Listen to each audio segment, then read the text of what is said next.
Good morning and welcome to my kitchen. Today is time for another episode from Britain's Best Bakes.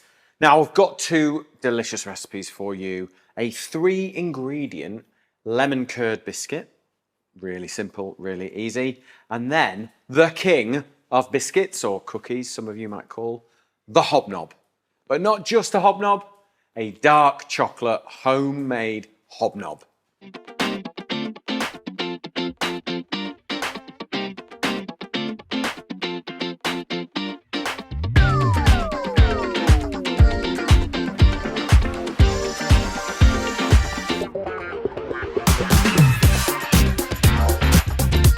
Okay, first recipe. 3-ingredient.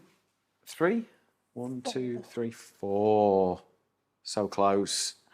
If you don't count the lemon curd, it's like lemon curd cookies with 3 more ingredients. There you go. Got round it by default. There you go. Okay, so if you want to know how to make lemon curd, follow this recipe now.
Right, in with my lemon curd. Now, if you haven't followed my recipe and made homemade, shame on you.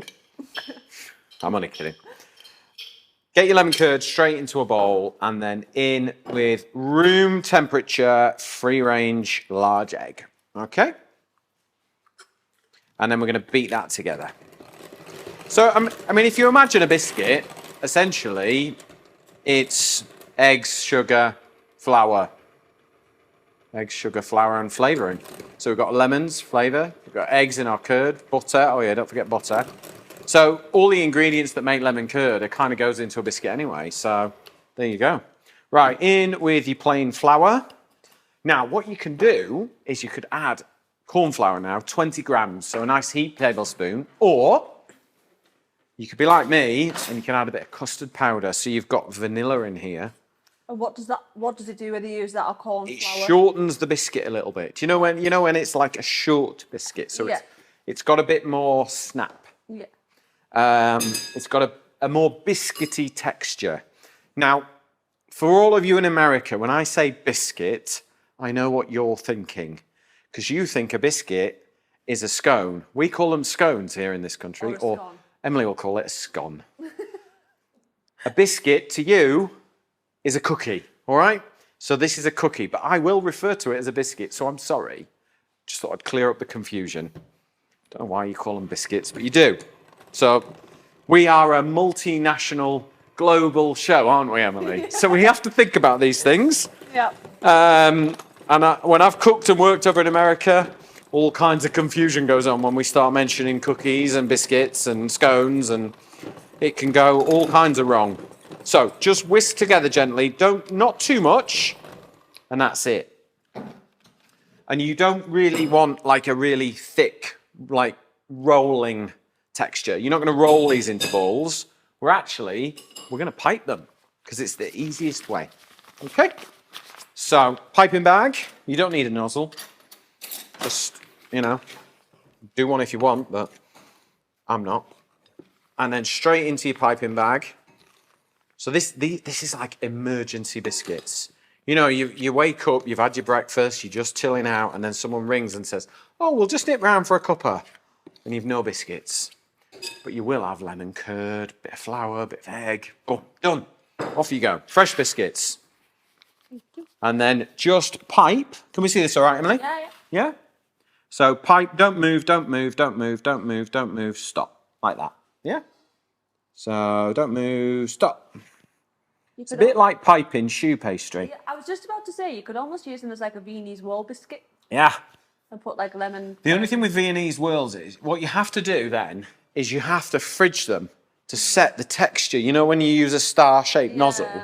If you don't fridge those, they don't bake with the lines. Well, you could use it just as a plain. Yeah, yeah. So there we go. Okay, so I've piped the biscuits. All you need to do is just dip your finger in some water, and you see these little tops here? Just press them down because they will burn in the oven exactly as you would if you were piping out shoe pastry. Just take the edges off, little tops.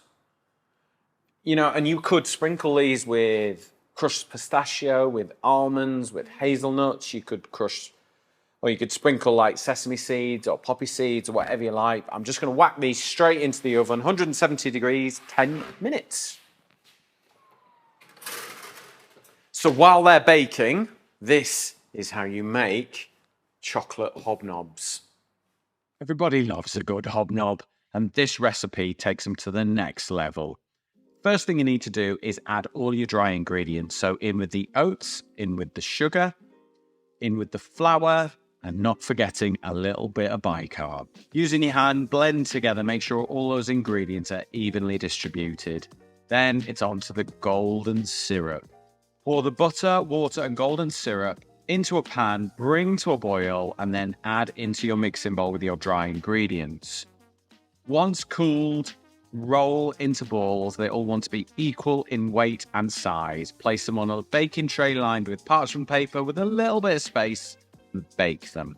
Bake the biscuits until golden and crisp. Leave to cool, then drizzle them in 70% dark chocolate for an amazing British biscuit, the hobnob. I told you those hobnobs look good. If you do anything today, bake those biscuits. They are absolutely delicious. And the great thing about that recipe is you can make the biscuits up and not bake them, put them in the freezer, and then you've just got a bag full of like biscuit pucks, like portions that you can just whack on a tray and bake when you need them. So while you've been watching that, we've baked our lemon curd cookies. Here you go. Absolutely delish. Super easy to go. Here you go, Emily. Have a try of that. Thanks very much. Really soft. They're like a soft biscuit. They're really good, actually. You really taste the lemon coming through. The better the lemon curd, the better the biscuit's going to be. But thank you very much for watching, and I will see you on the next episode.